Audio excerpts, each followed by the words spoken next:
What if I told you there's a secret hiding in your kitchen right now that can change everything? A holy man recently revealed 5 places to put ordinary salt that brings divine protection and blessings.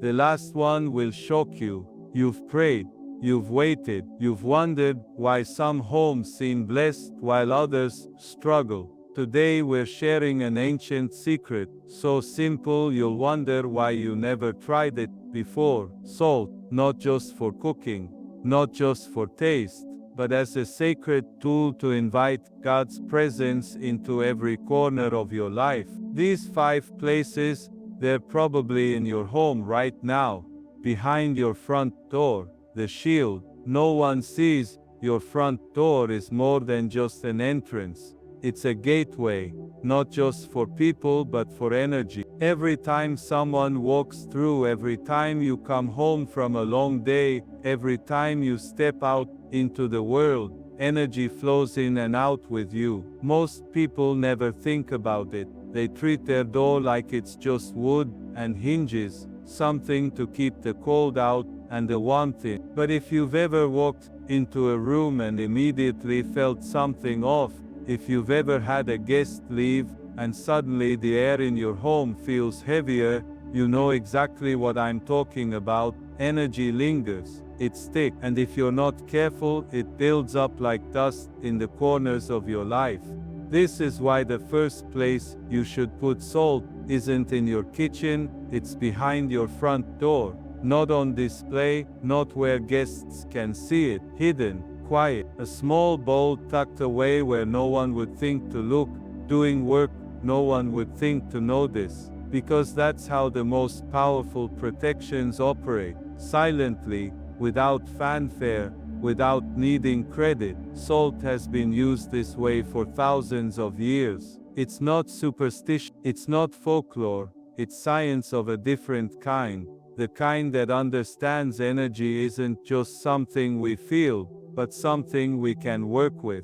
In ancient traditions, salt was never just a seasoning, it was a purifier, a preservative, a way to keep what mattered safe from what didn't belong. When Elisha purified the waters of Jericho with salt, he wasn't performing magic, he was demonstrating a principle. Salt doesn't just affect the physical, it interacts with the unseen. So what happens when you place it behind your door? Think of it like an invisible filter. Negative energy, whether it's from people, from situations, or even from your own bad days, hits that salt before it can settle into your home. It's not that the salt destroys anything, it neutralizes, it balances, it takes what's chaotic and brings it back to stillness. Try it for 7 days, not as an experiment, not as a let's see if this works. Try it as someone who knows that small actions, done with intention, create big shifts. Fill a small bowl, ceramic, glass, something simple with sea salt or pink Himalayan salt. Don't use table salt. That's been stripped down, processed, turned into something that barely resembles what salt was meant to be. You want the real thing, the kind that still carries the memory of the earth and the sea. Place it behind your door where no one will see it, and then go about your life. But pay attention, because what you'll start noticing isn't some dramatic Hollywood special effect. It's subtle. It's the way arguments don't escalate like they used to. The way people who drain you suddenly don't stay as long. The way you walk into your home after a hard day, and instead of feeling like the walls are pressing in, you feel like you can finally breathe. This isn't about creating a force field, it's about restoring balance. And here's the thing most people miss: the salt doesn't do the work alone, your intention does. Before you place that bowl, hold it in your hands for a moment. Think about what you want your home to be: a place of peace, of safety, of joy. Name it, not out loud necessarily, but in your heart. Then set it down, because the power isn't just in the salt, it's in you recognizing that your home isn't just a building, it's a living space. And like anything alive, it needs care. not just sweeping and cleaning, but cleansing. So start where everything enters. Start with the door, and watch what happens when you give energy nowhere to hide under your bed. Dreams you can't explain. Sleep isn't just rest, it's a threshold. Every night you cross over into a world where logic doesn't rule, where time doesn't work the same way, where the deepest parts of you, the parts you ignore during the day, finally get a chance to speak. Most people treat sleep like a reset button. They crash into bed exhausted, drag themselves out in the morning, and never think about what happens in between. But if you've ever woken up with your heart pounding from a nightmare you can't shake, if you've ever had dreams so vivid they linger for days, you know sleep isn't passive, it's an active space. And what happens there matters. This is why the second place you should put salt isn't anywhere you'd see during the day. It's under your bed, not on a nightstand, not on a shelf, underneath, close to where your body rests but out of sight, working while you're unaware. Because the things that disrupt your peace don't always come when you're awake. They creep in during the vulnerable hours, in the moments when your guard is down. Salt beneath the bed isn't a new idea. Holy men and healers have done this for centuries, placing it under sleeping mats, under pillows in corners of bedrooms. They didn't do it because they believed in fairy tales. They did it because they understood something we've forgotten. Salt doesn't just preserve food, it preserves energy. It creates a boundary between what's meant to reach you and what isn't. Here's how to do it right. Take a thin cloth, cotton, linen, something natural, and fill it with a handful of salt. Don't pack it tight, leave it loose, like a small pouch. Tie it closed with string or a rib, nothing synthetic. Then slide it under your mattress, right where your torso rests when you sleep. If you can, place it near the center. And then, wait, but not long, because what happens next isn't subtle. For some, the shift is immediate. Dreams that used to be chaotic start making sense. Nightmares lose their edge. You wake up feeling like you've actually rested, instead of like you've been fighting all night. For others, the first few nights are intense, vivid dreams, strange memories surfacing, emotions you thought you'd bury. That's not a bad sign, it's a clearing. Think of it like this: salt doesn't just block, it draws out. It pulls what's been stuck to the surface so it can finally leave. So if the first few nights feel overwhelming, don't panic. Don't remove the salt. Let it do its work. By the third night, most people notice a change. The dreams settle, the sleep deepens, and the exhaustion that used to cling to you no matter how long you slept, it starts to fade. Now here's what no one tells you: this isn't just about better sleep, it's about reclaiming your nights as sacred time. Most of us treat sleep like a necessity, like eating or breathing, but in ancient traditions, sleep was never just about resting the body, it was about resetting the soul. It was when guidance came, when healing happened, when the deepest parts of you could finally speak without the noise of the day drowning them out. But if your sleep space is clogged with energy that doesn't belong there, those messages can't get through. That healing can't happen. So when you place salt under your bed, you're not just setting up a spiritual air filter, you're clearing a channel. And once it's clear, pay attention, because the dreams you start having won't just be random. They'll be answers to questions you've been asking, to problems you've been struggling with, to truths you've been avoiding, all because you gave your nights the same care you give your days. So try it, not forever, just for 3 nights, and see what happens when you stop treating sleep like downtime and start treating it like the threshold it really is. In the corners of every room, what you've been missing. Walk through your home right now and look, really look, at the corners of each room. Those spaces where the walls meet, where the floor meets the baseboard, those forgotten angles that only get attention when you're cleaning. Notice anything: dust, probably, maybe some cobwebs, but there's something else there too, something you can't see but might feel without realizing it. Stagnant energy, the invisible residue of every argument, every stressful day, every negative thought that wasn't cleared out with the trash. Most people never think about their corners. They vacuum the floors, wipe the surfaces, keep everything in the middle of the room looking presentable. But the corners, those collect everything we ignore. And just like physical dust, energetic dust builds up until suddenly you're wondering why your home feels heavy even when it's clean, why tension seems to linger in certain rooms for no reason. This is where salt comes in, not by the cupful, not with elaborate ceremonies, just a pinch, in each corner of every room. The simplicity of this is what makes people doubt it could work. We've been trained to think powerful solutions must be complicated, expensive, difficult, but the most effective tools are often the simplest.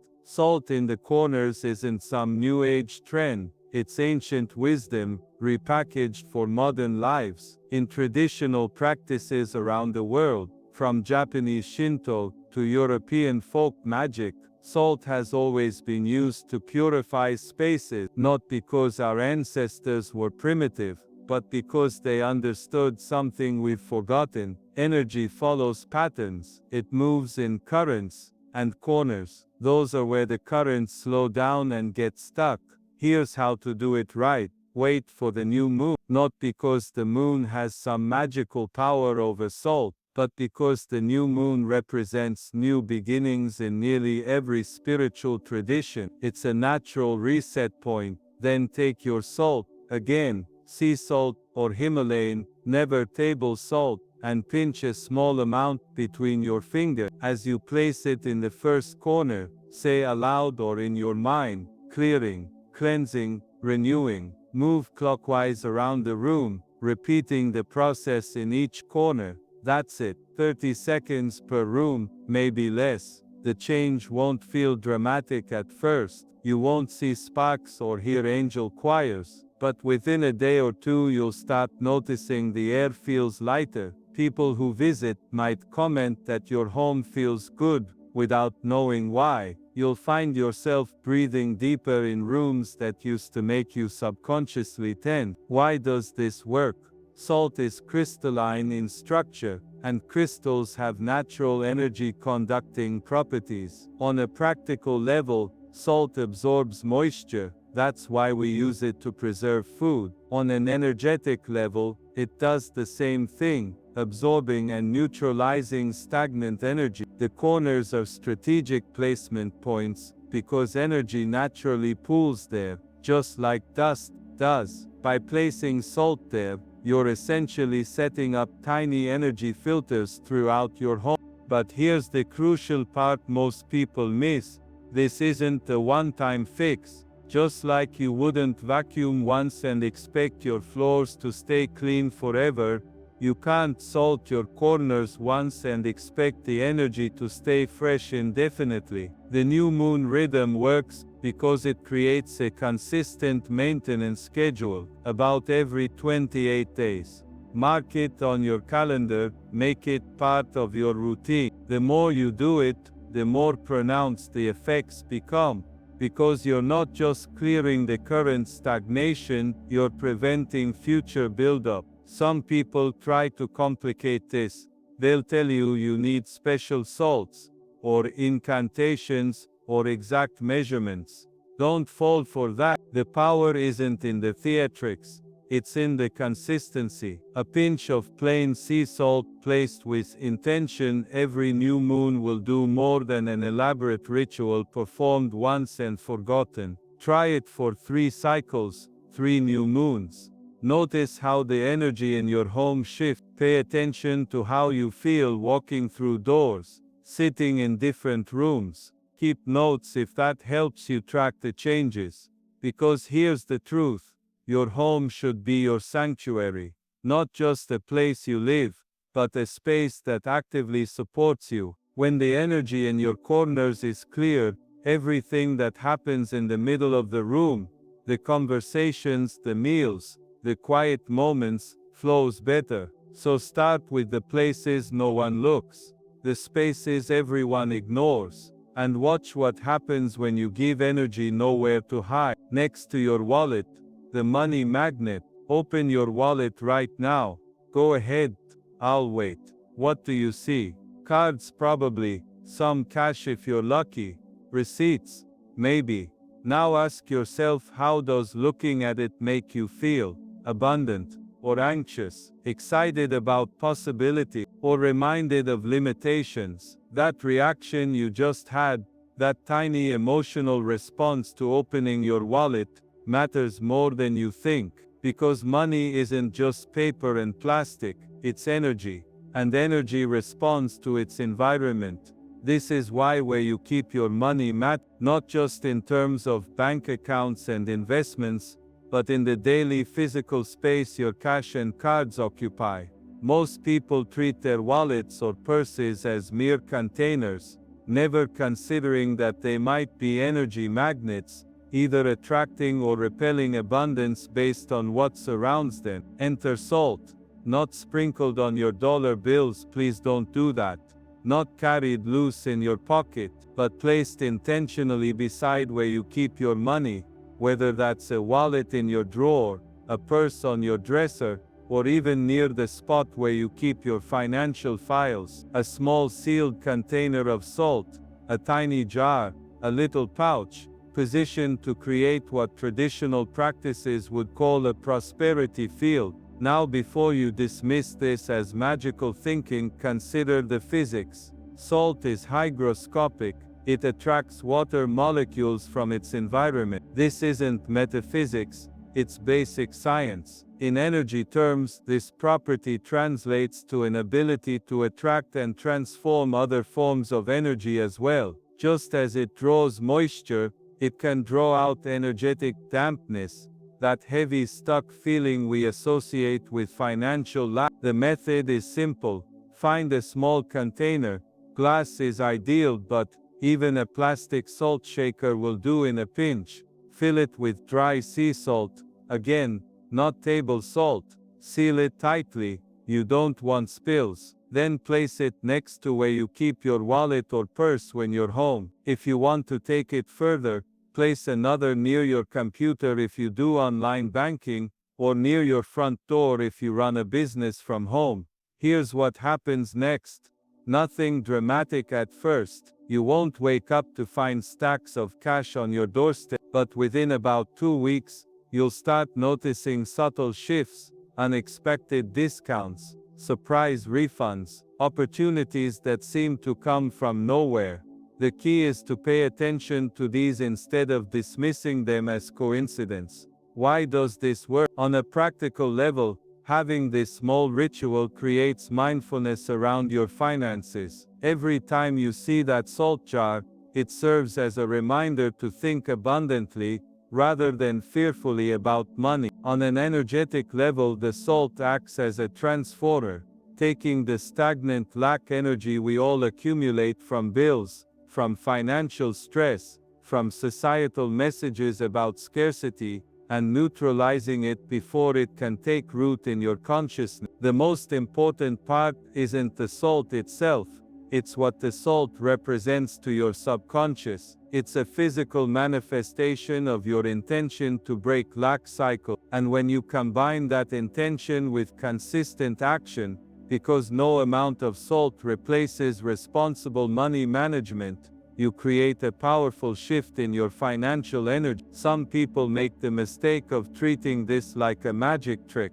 They set it up, then sit back waiting for manna from heaven. That's not how energy works. The salt is a tool, not a substitute for action. What it does is remove energetic blocks, so your practical efforts can bear fruit more easily. Try this experiment. For the next 14 days, keep the salt near your money as described, but also do this. Every morning when you first see the salt, take 3 deep breaths and say, aloud or silently, I welcome abundant flow. Then go about your day making the best financial choices you can. At the end of 2 weeks, Check in. Has anything shifted, even slightly? An unexpected check, a debt finally paid off, a new income idea appearing. The changes start small, but they build, because here's the truth no one tells you. Financial abundance isn't about one big windfall, it's about consistent flow, and flow requires clear channels, both in your actions and in your energy. The salt helps with the latter so you can focus on the former. So start where your money rests, create space for abundance to grow, and watch what happens when lack has nowhere to hide. In your bath water, the cleansing no one told you about, you step into the shower every day, letting water run over your skin, washing away the dirt and sweat of daily life. The soap lathers, the steam rises, and when you step out, you feel clean, at least physically. But what about everything else? The stress that clings to your shoulders like an invisible weight, the tension that settles in your muscles no matter how much you stretch, the emotional residue from difficult conversations that lingers long after the words are spoken. Water cleans your body, but salt cleans your energy. This isn't some new age invention. This is ancient wisdom we've forgotten. In biblical times, newborns were rubbed with salt for protection and purification. Sailors carried bags of it, not just to preserve food, but as a spiritual safeguard against the unpredictable energy of the sea. In traditional cultures around the world, salt water wasn't just for cooking, it was for cleansing on levels we're only beginning to understand. Here's how to bring this into your modern life. If you have a bathtub, add a handful of sea salt, about 1/4 cup, to 1 running water, not table salt. It's been stripped of its minerals and energetic properties. You want the real thing, gray sea salt, pink Himalayan, anything that still carries the memory of the earth and ocean. As the tub fills, step in slowly, feel the difference immediately. The water doesn't just feel wet, it feels alive, charged, like it's working on you at a cellular level. Soak for at least 20 minutes. Let your skin drink in the minerals, let your energy field reset. No bathtub, no problem. Fill a small basin with warm water and the same amount of salt. Sit comfortably and soak your feet for 15-20 minutes. Your feet might seem like an odd choice, but their energy gateways. Reflexology maps show how every part of your body connects to points on your feet. As the salt water pulls toxins from your skin, it also pulls stagnation from your energy field. You'll feel it first in your feet, a lightness, a tingling, then moving upward through your legs, your torso, until your whole body sighs with relief. The first time you do this, pay attention to 2 things. First, how the water changes. It might develop an oily film that's not just dirt, it's energetic residue leaving your body. Second, how you sleep that night. Most people report deeper, more restorative sleep after a salt soak, as if their body finally remembers how to truly rest. But here's what no one tells you. This isn't just about relaxation. It's about resetting your entire energy signature. Every interaction you have leaves traces, not just on your mind, but in your actual energy field. Arguments, stressful environments, even casual contact with negative people, all of it sticks until you consciously remove it. Water alone can't do this, but salt water, that's nature's perfect cleansing solution. Try this for 7 days straight. Just 7 days, and notice, the coworker who drains you doesn't seem to affect you as much. The traffic that not only ruins your mood, just the anxiety that usually lingers after social events evaporates by the time you dry off. Because salt doesn't just clean, it protects. It creates an energetic barrier so tomorrow's stresses don't stick as deeply as today's did. So start tonight. Not with fancy rituals, just salt, water, and the willingness to release what you don't need to carry. Why this works? The science behind the sacred. Salt is the only rock we eat. Think about that for a second. We break pieces of the earth off, crush them, and put them in our food. No other mineral gets this treatment. Gold doesn't nourish us. Diamonds don't sustain life. But salt is essential at a cellular level. Your body can't function without it. Your nerves can't fire. Your muscles can't contract. Your very blood contains salt in nearly the same concentration as seawater. This isn't coincidence. This is a clue. Ancient armies knew salt's power in ways we've forgotten. When they wanted to truly conquer a city,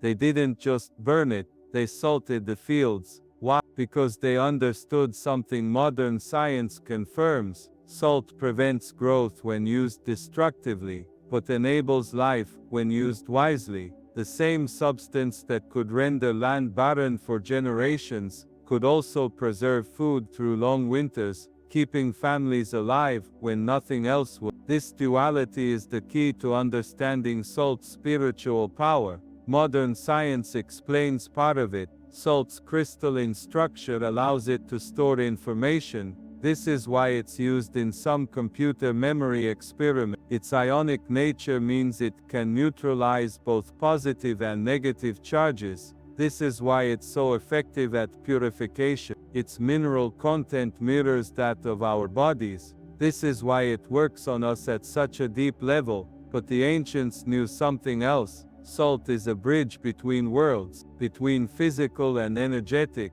between seen and unseen. When you use salt with intention, you're not just working with a mineral, you're working with one of Earth's primordial substances, something that has existed since the first oceans formed, that has been part of human ritual since we first stood upright. This explains why salt placed in corners absorbs stagnant energy, just as it absorbs moisture. Salt nearly disrupts lack consciousness, just as it disrupts bacterial growth. Salt in water cleanses your energy field, just as it cleans wounds. The pattern is clear. What salt does physically, it does energetically. But here's the secret most miss. Salt amplifies intention. This is why simply having salt in your home isn't enough. This is why the how matters just as much as the what. When you hold salt before placing it, when you speak your purpose over it, when you engage with it consciously rather than superstitiously, you activate its full potential. It becomes more than a mineral. It becomes a partner, a co-creator. This is why the same salt that could destroy a city's fields could also preserve a family's food supply. Why the same substance rubbed on a newborn could protect it from spiritual harm. Why something so simple could be so powerful. The difference was never in the salt itself. It was in the hands that held it, the hearts that directed it, the minds that understood its true nature. So when you use salt in your home, in your bath, near your money, remember you're not performing magic, you're remembering wisdom, the same wisdom that guided kings and healers, sailors and mothers for thousands of years. The wisdom that says, the earth provides everything we need, not just to survive, but to thrive. Salt is proof. The mistake most people make, you've heard about using salt for spiritual cleansing. You're ready to try it. You walk to your kitchen, open the cabinet, and grab that familiar cylindrical box of table salt. Stop right there. That's where most people go wrong before they even begin. That white, finely ground processed salt might taste salty, but energetically, it's dead. Strip, a shadow of what salt was meant to be. Here's why this matters more than you think. Table salt undergoes brutal processing. It's bleached, heated at extreme temperatures, and stripped of all its natural minerals until all that remains is sodium chloride. The very things that make salt spiritually potent, its trace minerals, its crystalline structure, its connection to the earth and sea, are systematically removed to create something that won't clump in your shaker, convenient for cooking, useless for energy work. What you want is salt that remembers where it came from. Gray sea salt, still moist from the ocean, carrying the memory of tides and moonlight. Pink Himalayan salt, crystallized over millions of years deep in ancient seabeds, its color proof of the iron and minerals within. Black lava salt, red Hawaiian salt, anything that hasn't been factory processed into lifeless uniformity. But here's the deeper mistake, the one even people using good salt make. They treat it like a magic trick. They sprinkle it around their home like they're following a recipe, expecting results without engagement. This misses the entire point. Salt isn't a spiritual vending machine where you insert the right type and get a blessing in return. It's a sacred substance that responds to intention. Here's how to do it right. Before placing any salt, hold it in your hands. Close your eyes. Feel its texture. Real salt has weight, presence. Then speak to it. Not fancy words, not Latin phrases you don't understand. Simple, clear intentions from your heart. Keep this home safe. Bring peace to these walls. Let only good enter here. You're not casting a spell. You're entering into partnership. The same way you wouldn't give a trusted friend vague instructions, then get angry when they don't read your mind. You can't expect salt to know what you want unless you say it. This is why the ancients blessed their salt, not because some priest's words had special power, but because the act of speaking intention over it created clarity in the user and the substance. Try this experiment. Take 2 small bowls, fill one with table salt from your kitchen, fill the other with good sea salt or Himalayan salt. Place them in different corners of your home for a week. Notice which one clumps first. It's always the real salt. That's not humidity, that's energy being absorbed. The processed salt will stay loose and dry because it's lost its capacity to interact with its environment beyond basic chemistry. The lesson: don't waste your time with dead salt. Don't go through empty motions. If you're going to do this, do it properly with substance that remembers its power and intention that gives it direction. Because here's the truth: the salt doesn't do the work, you do. The salt just helps. Signs it's working. You've placed your salt, you've set your intentions. Now what? How do you know it's actually doing something? The signs aren't always dramatic. No parting of clouds, no choir of angels, but they're there if you know how to look. First, watch the salt itself. Good salt in a high-energy area will start to clump within days, sometimes hours. This isn't just absorbing moisture from the air, it's pulling in energetic residue. When you notice this, don't just break up the clumps. Replace the salt entirely. Think of it like changing the filter in your air purifier. Once it's full, it stops working effectively. Some people find their salt needs changing weekly in busy households, monthly in calmer spaces. Your salt will tell you when it's done. It becomes dense, sometimes even develops a crust. Next, pay attention to your dreams. In the first week after placing salt, especially under your bed or in bedroom corners, many people experience unusually vivid dreams, not necessarily nightmares, but intense emotionally charged scenarios that feel more real than usual. This isn't random. Your subconscious is doing its own version of a detox, releasing what the salt has helped loosen. Don't fight this. Keep a glass of water by your bed. Water absorbs energy too, and notice how the dreams shift over time from chaotic to clarifying.